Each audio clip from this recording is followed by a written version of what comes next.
Buck's story is one that stays with fans because it represents more than just the end of a season. It marks a turning point in a journey that touched countless people. On March 13, 2022, Mountain Monsters aired its Season 8 finale, a night that became etched into the memory of every loyal viewer. That episode carried a mix of triumph and unease. The AIMS team, Buck, Huckleberry, Wild Bill, Jeff, and Willie, managed to capture what many consider the most convincing Bigfoot evidence ever recorded. The footage showed a towering creature moving through the dark woods of Tigard Valley, and for a moment, the group's years of tireless searching seemed to reach a peak. The camera captured their joy, the kind of unfiltered excitement that can't be faked, as they celebrated what looked like their biggest success. But underneath that joy, something felt different, almost heavy. The energy that once fueled their hunts through the dangerous wilderness of West Virginia wasn't the same. It was quieter, more restrained, and nowhere was that more visible than in Buck himself.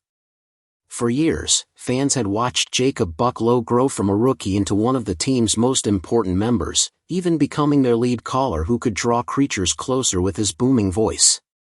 But during this moment of supposed victory, he didn't look like the Buck everyone knew. He appeared distant, weighed down by something he couldn't quite express. Viewers noticed immediately, and after the episode aired, social media filled with questions and concern. People asked if Buck was okay, if the team was okay, and whether something had changed behind the scenes. The finale ended with a cliffhanger, leaving fans hungry for more. Promises of future adventures were made, and behind the scenes, production was already moving forward. The Travel Channel had invested deeply in Mountain Monsters, which had quickly become one of their biggest hits. Over 8 seasons, the show had grown from a small, quirky series into a cultural phenomenon. It not only drew millions of loyal viewers but also inspired a wave of similar shows about cryptid hunting, trying to capture the same mix of mystery, folklore, and thrill. Yet, while the show was thriving on screen, a different story was taking shape away from the cameras. Buck and the rest of the team were carrying a weight most viewers couldn't see. 8 long seasons of hunting legendary creatures in remote forests had taken a toll. The physical exhaustion of trekking through rough, dangerous terrain week after week was enough to wear anyone down. But there was also the emotional burden, the one that came from the loss of their leader and friend, John "Trapper" Tice. Trapper had been the heart of the team, the man who grounded them and kept their mission focused. His passing left a hole that couldn't be filled, even though the team pushed forward in his honor. Buck, in particular, felt the loss deeply. His bond with Trapper had helped him grow in confidence, transforming him from the unsure newcomer into a respected part of the team. Carrying that legacy, while also trying to live up to the expectations of fans and producers, was no small task. Yet exhaustion and grief were only part of the bigger picture. What made the AIMS team stand out was their commitment to being real in a genre often accused of being fake. While other paranormal or cryptid hunting shows leaned heavily on jump scares, over-the-top sound effects, and staged drama, Mountain Monsters did things differently. Their work was rooted in Appalachian culture and folklore, and they treated the stories of local witnesses with respect. They spent time talking to the people who had lived in those areas for generations, hearing their accounts, and building trust. They went into real locations tied to those stories and documented their findings as carefully as possible. This dedication to authenticity gave the show its unique identity. Fans felt they could believe in what the team was doing because it wasn't just about entertainment, it was about preserving and exploring the legends of the Appalachian Mountains. Mountain Monsters was less about jump scares and more about carrying forward a living tradition, a mix of myth and mystery that defined the culture of the region. Buck and the rest of the AIMS crew weren't actors playing parts, they were men who believed in their mission. This authenticity resonated with people in a way that polished, Hollywood-style productions never could. Still, being true to that mission came with challenges. Filming for television requires schedules, deadlines, and a constant demand for content, but legends and cryptid encounters don't follow scripts. Balancing the pressure from producers with the responsibility to stay honest was difficult. Buck knew that every decision mattered, not just for the show's success, but for the trust of the fans and the legacy of the folklore they represented. that pressure was invisible to most viewers but felt deeply by the men who carried it. By the time Season 8 ended, it wasn't just the audience who felt something was different. Buck himself seemed to be quietly acknowledging that the journey had reached a crossroads. The excitement was still there, but it was layered with fatigue and grief. For the fans, the finale was thrilling and emotional, a chance to see their favorite team succeed against the odds. For Buck, it was bittersweet. He had given years of his life to the hunt, poured his energy into the mission, and carried the responsibility of representing something bigger than himself. But he also felt the toll it was taking, the loss it carried, and the way it weighed on his spirit. Mountain Monsters may have continued on as a show, but for Buck, that moment in March 2022 stood as a marker. It was a reminder of all the team had accomplished, all they had lost, and all the challenges still ahead. His story matters because it shows the human side of the legends we chase. Behind the mystery and folklore are real people with real struggles, carrying both the joy of discovery and the burden of loss.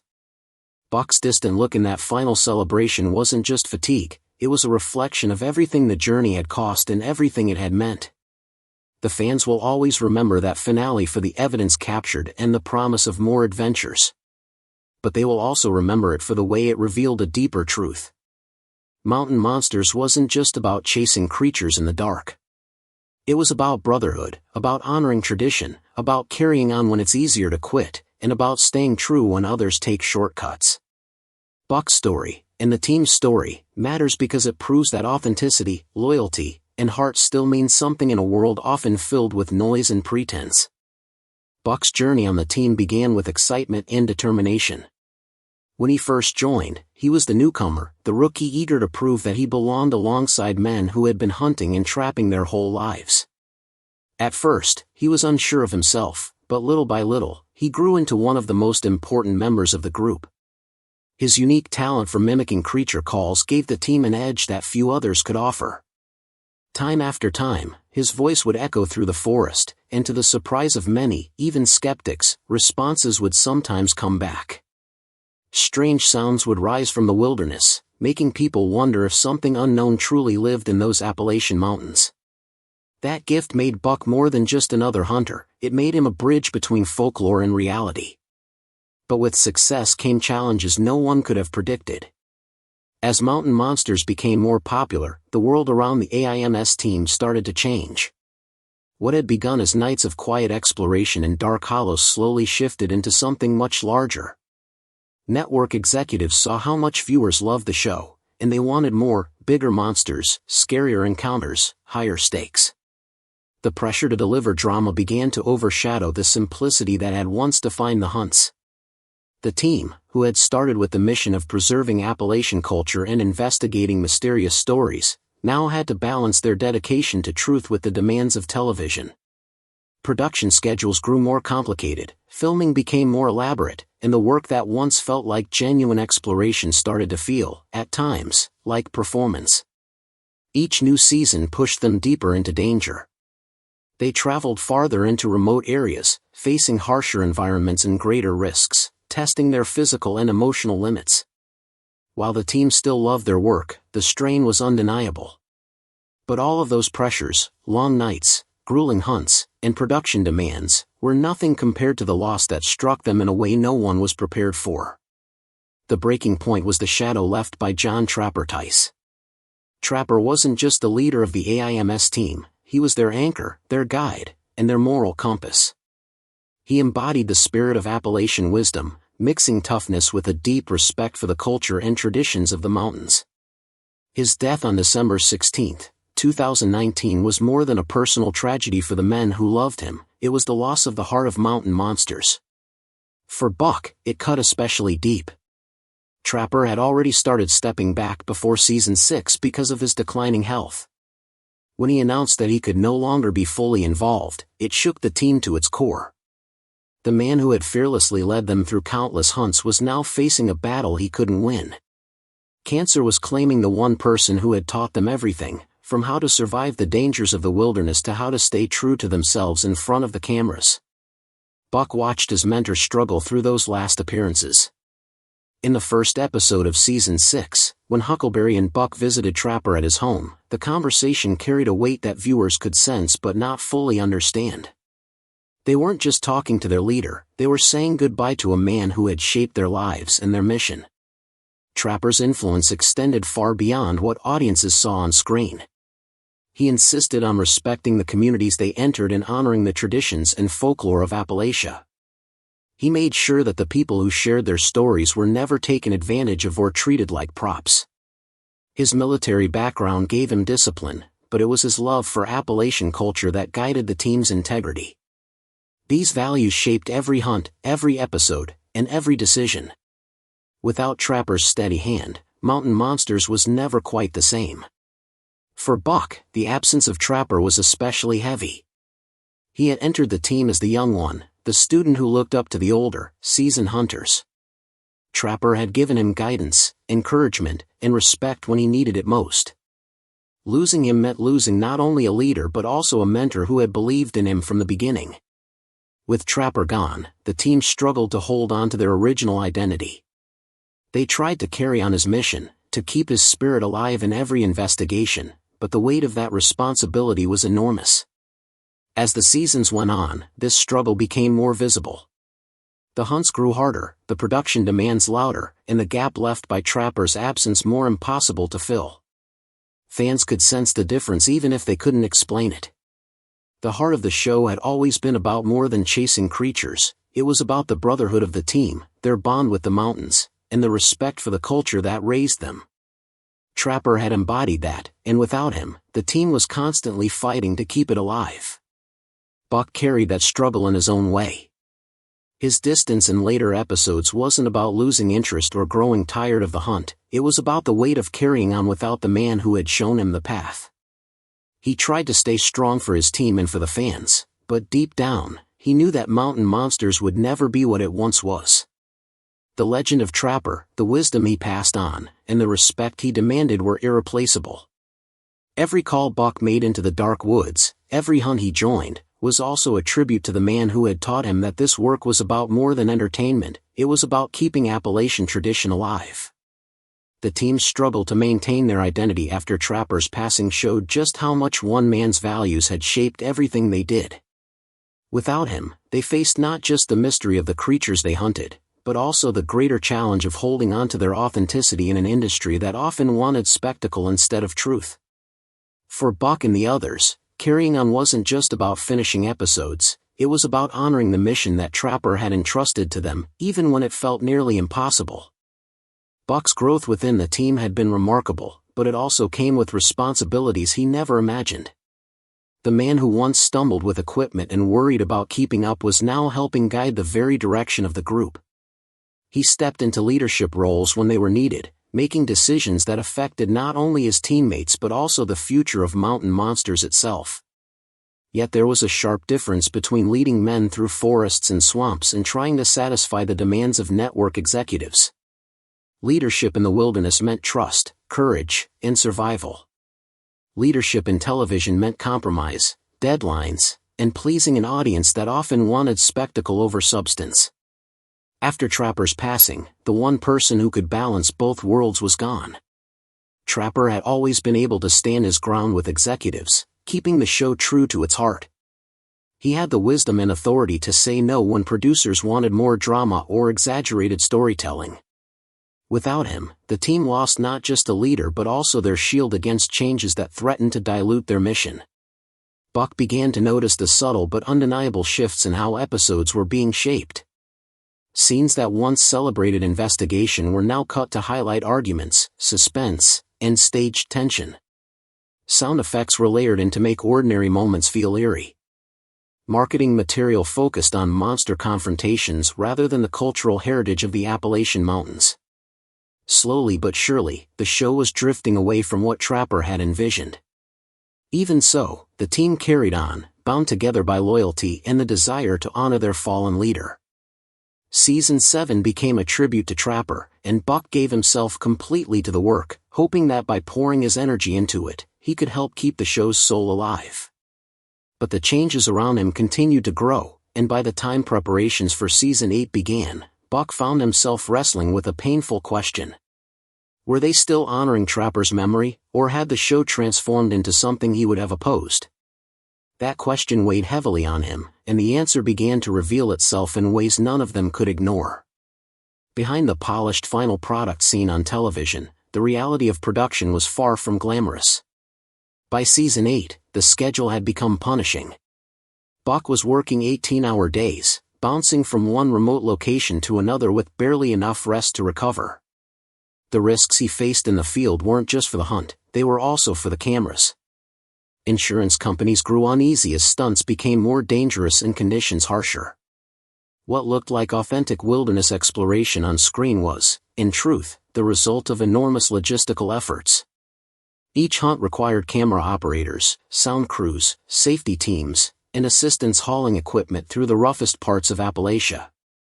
Getting gear into those areas meant hours of climbing, crawling, and carrying hundreds of pounds through rugged terrain before filming even began. Buck had always been proud of his endurance, of his willingness to step up when things got hard. He had spent years crawling through caves, slogging through swamps, and sprinting into pitch-black woods in search of answers. But now, the toll was undeniable. His body was weary from years of punishing hunts, and the endless filming was draining his spirit. The man who once volunteered for the most dangerous jobs without hesitation was beginning to feel the weight of it all. It wasn't only the physical demands that troubled him. When Buck reviewed early cuts of season 8 episodes, what he saw was not the show he loved. Hours of careful investigation were boiled down into short, dramatic sound bites. Complex conversations became fragments stitched together for suspense. Long hunts were edited into simplified storylines that followed the same formula over and over. Appalachian folklore, which had once been at the center of every investigation, was now pushed aside in favor of fast-paced paranormal drama. What disturbed Buck most was how his own voice was being used. Narration lines he had recorded in one context were repurposed to make events seem more dramatic than they truly were. Background music was added to moments that had been ordinary, twisting them into something sinister. Lighting was altered to create the illusion of supernatural activity. The final product no longer matched the reality he had lived in the field. To Buck, it felt like the authenticity they had fought so hard to protect was slipping away. He wanted to speak out, to tell the fans what was happening, but he couldn't. Every member of the team was bound by strict contracts. Those agreements prevented them from criticizing production choices or revealing how the show was being shaped behind the scenes. Breaking those terms could bring lawsuits and financial ruin. So Buck kept his concerns to himself, carrying the frustration in silence while publicly standing by a show he privately feared was losing its way. For a man like Buck, who had always valued honesty, this silence was its own kind of trap. He had joined mountain monsters to search for truth in the Appalachian hills, to give voice to stories that might otherwise be forgotten. Now he found himself in a system where truth was trimmed, rearranged, and rewritten for entertainment. It was a conflict that tore at him every day he stayed with the team. He wanted to honor Trapper and continue the mission they had begun, but he couldn't shake the feeling that the path they were on was moving further from what their leader had stood for. That tension defined Buck's experience through the final years of Mountain Monsters.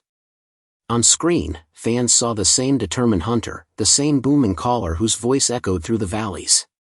Off-screen, Buck was a man carrying exhaustion, grief, and doubts about whether the work still reflected the values he held most dear. And as the team entered season 8, those doubts became impossible to ignore. Buck had always believed that Mountain Monsters was more than just a television show. It was a living record of Appalachian stories, a tribute to the people and places that shaped those legends. But as time went on, even the relationships behind the camera began to change. The production crew, once filled with people who understood and cared about the original vision, was slowly replaced with newcomers focused only on ratings and revenue. The family atmosphere that had carried the team through countless dangerous expeditions was dissolving, replaced by an environment where numbers mattered more than meaning. Conversations with Huckleberry and Wild Bill revealed that Buck wasn't alone in his unease.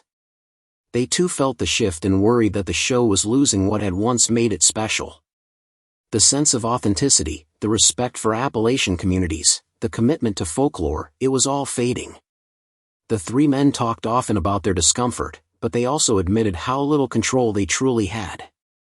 Decisions weren't being made in the forests of West Virginia but in corporate offices far removed from the mountains. Out there, executives saw only ratings charts and market trends, not the cultural roots the show had been built upon. The breaking point came during what would eventually be the series' final episode. The team entered the Tigard Valley expecting another investigation, but instead of a simple hunt, they found themselves in the middle of a staged spectacle. Multiple camera crews surrounded them, hauling special effects gear and coordinating action sequences that felt more like a movie set than a genuine expedition. Standing in those woods he had walked so many times before, Buck realized the truth: they were no longer documenting reality, they were manufacturing it. The wilderness that had once held mystery and danger was now flooded with artificial lights, carefully staged encounters, and a sense of performance that felt foreign to everything the show had once stood for. That night, Buck made a decision. He knew he had to choose between staying on the path of commercial success or holding on to his personal integrity. The choice became even clearer during a meeting with the network. The meeting was held in a sterile conference room, a world away from the mud, trees, and campfires of Appalachia. Buck sat across from executives who spoke in polished business terms: demographics, content optimization, brand alignment. To them, Mountain Monsters wasn't about culture or truth, it was a product, a line on a spreadsheet. They outlined their vision for the future: bigger budgets, faster pacing, and storylines tailored to younger viewers with short attention spans. As Buck listened, they presented concept art showing the AIMS team outfitted with military-grade gear, chasing after monsters that looked like they had been pulled from Hollywood movies instead of Appalachian folklore. They explained plans for Season 9 that included hiring actors to play witnesses, constructing artificial sets to replace real locations, and even creating scripted encounters with computer-generated creatures. The vision was clear: Mountain Monsters would no longer be a show about real people investigating real legends. It would be turned into an action series built on spectacle, a manufactured product with no trace of its original soul. The executives were baffled by Buck's hesitation. They showed him ratings data proving that the most popular episodes were the ones with dramatic confrontations and supposed sightings. Market research, they said, indicated that audiences wanted more action, less subtlety, and less folklore. In their minds, these changes weren't betrayals, they were improvements. From their perspective, this was how you save a show. But Buck knew better. He understood something the executives couldn't quantify in a spreadsheet. Mountain Monsters had gained its loyal audience not because of manufactured drama, but because it felt real. Fans connected to it because it respected their intelligence, treated folklore with reverence, and honored Appalachian tradition. Stripping away that authenticity wouldn't save the show, it would destroy everything that made it special. The network's demands didn't stop at creative content. They wanted the team to act like celebrities, to participate in publicity stunts, appear at promotional events, and maintain carefully curated social media presences. The men who had started out as hunters and investigators would be rebranded into personalities, their real lives and stories packaged and sold like merchandise. Buck, who had always valued honesty and authenticity, felt the weight of it pressing down on him. For him, it wasn't just about the direction of the show. It was about identity, loyalty, and respect for the culture they had sworn to represent. He could not pretend to hunt computer-generated monsters or recite lines written in a boardroom. He could not betray the memory of Trapper, who had fought so hard to keep Mountain Monsters honest. And he could not look the fans in the eye knowing the truth behind what they were being shown. Buck's choice became clear in that conference room. He realized that his role in Mountain Monsters was no longer about chasing creatures through the night, it was about protecting something far more important. It was about defending integrity in a world that had forgotten what it meant. Buck could see clearly that they were no longer being treated as investigators or storytellers but as characters in a show that had stopped caring about the truth. The executives weren't offering a choice, they were delivering an ultimatum: either follow their new formula or the show would end.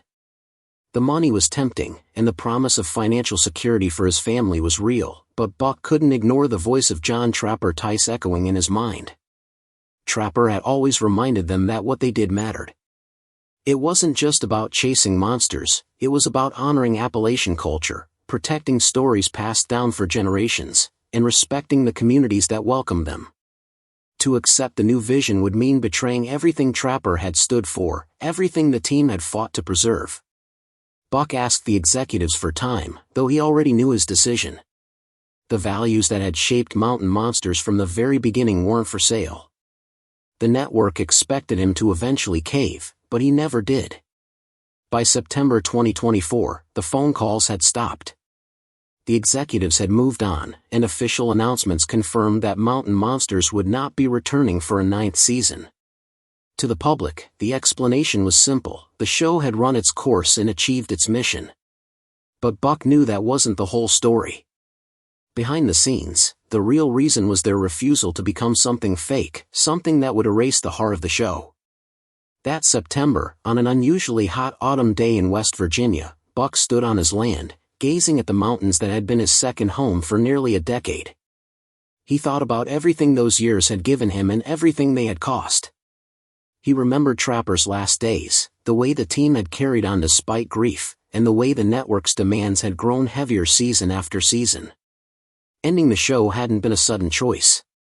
It was the result of years of building pressure, years of watching the line between truth and performance blur until it was nearly gone. The moment Buck realized they were being asked to betray not only Trapper's memory but also their own integrity, the ending had become inevitable. In the weeks that followed the final network meeting, Buck had long, heartfelt conversations with his teammates. Huckleberry, Wild Bill, Jeff, and Willie all admitted they felt the same way. They had seen what happened to other paranormal shows when they gave up authenticity for ratings. The stories became hollow, the investigations lost meaning, and the people involved changed in ways that couldn't be undone. None of them wanted to watch Mountain Monsters suffer the same fate. The team came to a unanimous decision: they would rather end the show on their own terms, even at its peak, than let it become something unrecognizable. Buck's choice wasn't shaped only by loyalty to Trapper or to Appalachian culture. There were also deeply personal reasons he rarely shared publicly. Years of constant travel and dangerous investigations had taken a toll on his health. The long days in harsh environments, the demanding hikes, and the late nights under pressure had begun to wear him down physically. His family had endured the strain too. His wife, Christine, had stood by him through 8 seasons, but the endless filming schedules and emotional stress weighed heavily on both of them. What had started as an adventure was now demanding sacrifices that no longer felt sustainable. The investigations themselves had also grown more complicated over time. In the beginning, the team worked in familiar terrain, using simple methods passed down through generations of hunters and trappers. But as the seasons went on, production required more elaborate expeditions. They were traveling further, hauling advanced equipment, and coordinating with larger crews. What once felt like natural exploration in the quiet woods now resembled orchestrated operations, filled with risks that pushed them beyond their limits. The weight of responsibility for his teammates, the fans, and his family grew heavier each year. By the time the decision was final, Buck felt both grief and relief. Mountain Monsters had given him unforgettable experiences, lifelong friendships, and the chance to share the legends of his home with the world. But it had also drained him, tested him, and at times nearly broken him. Walking away meant losing a piece of his life, but it also meant protecting the integrity of what they had built and honoring the lessons Trapper had left behind. To Buck, that was worth more than any contract, any paycheck, or any number of extra seasons. Mountain Monsters didn't end because the mysteries ran out or the fans lost interest. It ended because the people at its heart chose to preserve its spirit rather than let it become a hollow imitation of itself. For Buck, that decision wasn't just about television, it was about respect, loyalty, and truth. And as he looked back at the mountains in the distance, he knew he had made the right choice. Buck was nearing his 30s, and the years of harsh wilderness adventures were beginning to leave their mark on him.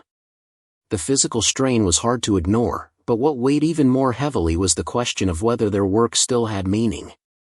Mountain Monsters had started as a sincere exploration of Appalachian folklore and culture, giving voice to old stories and legends. But over time, as the network pushed for more profit, the show slowly shifted into just another form of entertainment, using the mountains as a backdrop rather than treating them as sacred ground. The Season 8 cliffhanger hadn't been meant as the ending of the series. It was supposed to lead into Season 9, but when Buck and the team realized they couldn't go on without betraying their values, that unfinished ending became their quiet farewell. Now, Buck Jacob Lowe was ready to explain why Mountain Monsters ended when it still had millions of loyal viewers. 3 months before John Trapper Tice passed away, Buck visited him at his home for a conversation that stayed with him long after. They sat together on the porch, the same porch where so many AIM team strategies had been planned. But this time, Trapper's tone was different. He spoke not as a leader preparing for another hunt, but as a man passing down his last piece of wisdom. Trapper admitted he was worried about the future of the show. He had seen the television industry change before his eyes. Success always brought pressure to change, to exaggerate, and to compromise. His military background had taught him how missions could drift from their original goal, and he feared that Mountain Monsters was beginning to head down that same path. Trapper loved Appalachian culture with his whole heart, and his greatest concern was that the show might end up exploiting the very people it was meant to honor. From the start, he had insisted on treating local witnesses with respect, paying them fairly, and telling their stories as truthfully as possible. But he knew how easily those values could be pushed aside in favor of profit. He warned Buck specifically about the temptation to stage events or fake evidence when real mysteries became harder to capture. He had seen other paranormal shows collapse under the weight of manufactured drama, losing the trust of their audience and disrespecting the communities that supported them.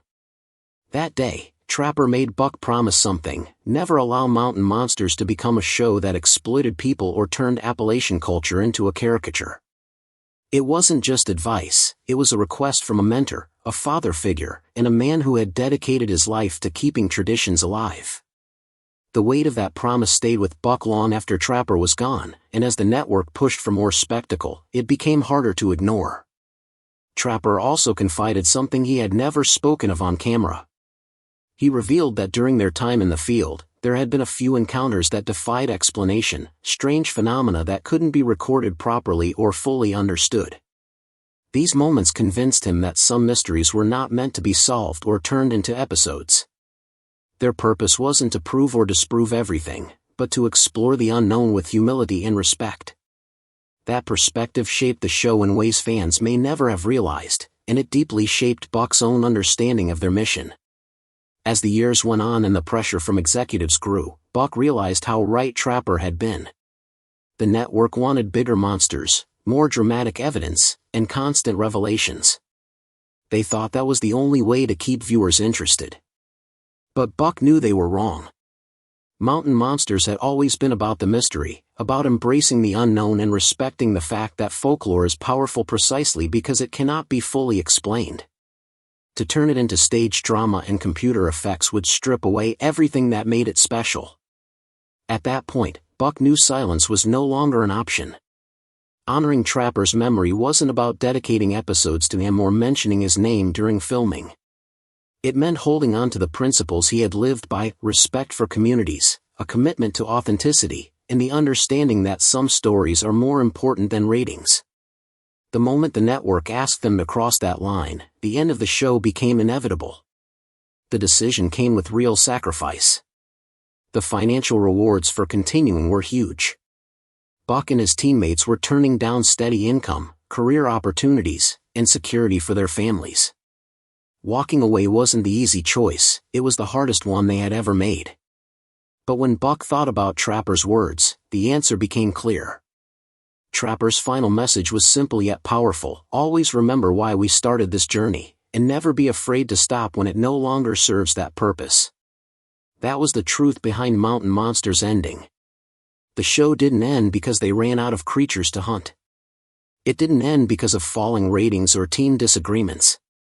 It ended because the people at its heart refused to betray their promise, their culture, and their mentor. For them, authenticity mattered more than fame, and integrity mattered more than money. In the end, it wasn't monsters or mysteries that brought Mountain Monsters to a close, it was ratings.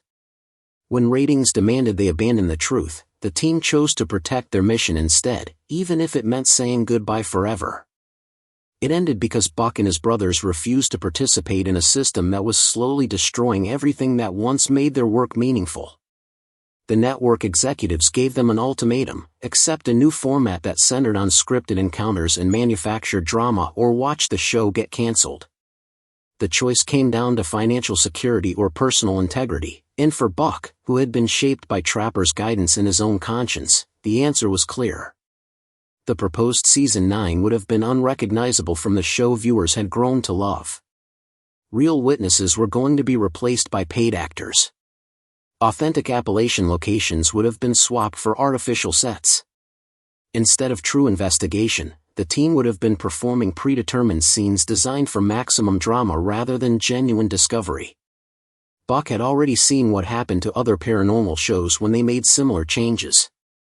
What started out as honest investigation always eroded into hollow entertainment, and eventually the soul of the show disappeared entirely. But the executives' demands were more than a creative shift. They revealed a complete misunderstanding of why mountain monsters had connected with people in the first place. The show's success didn't come from flashy effects or staged confrontations. It came from the way it treated Appalachian folklore with honesty and respect, and the way the team approached mysteries with genuine curiosity. The people who appeared on camera, sharing their stories and experiences, had trusted the AIMS team to present their accounts truthfully. To replace those voices with staged performances would not only betray Trapper's memory but also shatter the trust of the very communities that made the show possible. This was also the truth behind the mysterious cliffhanger that closed Season 8. Fans thought it was meant to lead into Season 9, but in reality, it was left unresolved because the show ended before the team was ready to provide closure. The AIMS crew had been planning new episodes right up until they realized they could not continue without compromising everything they stood for. That unresolved ending became their final statement. After Mountain Monsters was canceled, silence followed for nearly 3 years. Fans were left wondering if they would ever see the team again. Buck, Jacob Lowe, Huckleberry, and Wild Bill seemed to have vanished, leaving behind only the memories of 8 seasons filled with authentic exploration and real Appalachian mystery. But they hadn't disappeared at all. Behind the scenes, they were working on a way to continue their mission on their own terms. In June 2025, they launched Sons of Appalachia on YouTube, a project that allowed them to honor Trapper's legacy while maintaining complete creative control. This new platform freed them from the interference of television executives and the pressures of commercial television. For the first time in years, they were able to investigate mysteries in their own way, respecting the communities they visited and preserving the folklore that mattered most to them. The new episodes may not have had the glossy production values of a major network series, but they carried something far more important: authenticity. Viewers could once again see the team doing what they had always done best: approaching Appalachian legends with respect, curiosity, and honesty. In many ways, Sons of Appalachia became the truest continuation of what Mountain Monsters was always meant to be. Buck explained that Sons of Appalachia became everything the team had always dreamed Mountain Monsters could be. On television, they often felt pressured to move too fast, cutting interviews short and trimming folklore into small clips that didn't do the stories justice. With independent content, that pressure was gone. They could finally slow down, spend more time with the people who trusted them with their experiences, and dig deeper into the legends that had shaped Appalachian culture for generations. Instead of bending to producers or executives, they could now present their findings in the same raw and honest way they had lived them. No staged drama, no false evidence, no quick edits just to keep ratings high. Most importantly, they had the freedom to say no when something didn't feel right. For the team, that freedom was more valuable than anything else. This independence also gave them a way to properly honor John Trapper Tice, their late leader and mentor. Trapper had been the heart of the group, the one who held them together, kept them grounded, and reminded them why they started in the first place. On network television, contracts and restrictions had limited how openly they could talk about him. Much of his influence was hidden or softened to fit a certain narrative. But with Sons of Appalachia, there were no more barriers. They could share the real stories, the lessons he had passed down, and the values he instilled in them: respect for the land, loyalty to one another, and the importance of truth above all else. Every investigation carried his spirit. Every episode reflected the wisdom he had given them. For the team, carrying his legacy forward wasn't just about remembering him, it was about living the way he had taught them to. When Buck finally revealed why Mountain Monsters ended, his honesty meant more than just clearing up rumors. For years, fans had been left in the dark, wondering why the show had stopped so suddenly, especially after the cliffhanger at the end of Season 8. Many thought the team had simply run out of stories or lost interest. Buck set the record straight: the team never lost their passion. What they lost was the ability to keep their integrity intact under the demands of network television. His explanation brought long-awaited closure to loyal viewers, who now understood that the decision wasn't about quitting, but about protecting something far more important than ratings. It also sent a strong message about what Sons of Appalachia would stand for: authenticity, respect, and a clear rejection of anything fake. From the very beginning, fans could see this was not just another paranormal show. This was a team choosing honesty over entertainment politics. But Buck's story didn't stop with their own journey. It raised bigger questions about the television industry as a whole, especially the paranormal genre.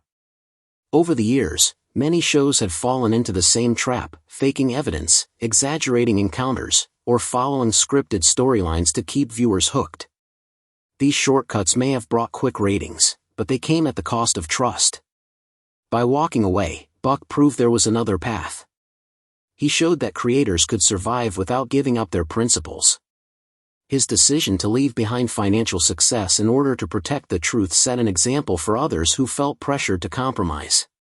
It showed that honesty might not always be the easiest road, but it is the one that lasts. Looking forward, Buck spoke with hope about the future of independent platforms like YouTube. Unlike traditional television, YouTube gave creators the chance to connect directly with their audiences. There were no middlemen, no executives, no filters. This direct connection meant the stories could be told in their purest form, and fans could feel like part of the journey. They weren't just viewers anymore, they were part of a community. They could comment, share ideas, and even influence the direction of future episodes. For the AIMS team, this wasn't just exciting, it was liberating.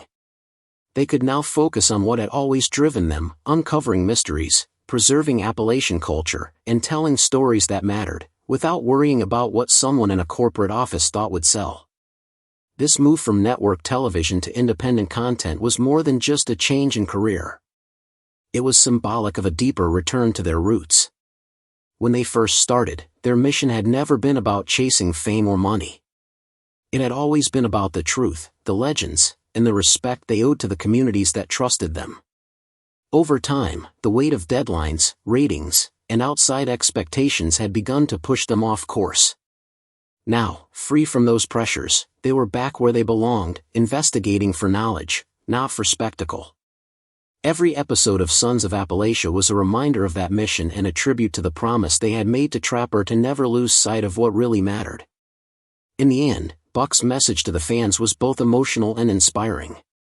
It was a farewell to Mountain Monsters, but not a farewell to the hunt.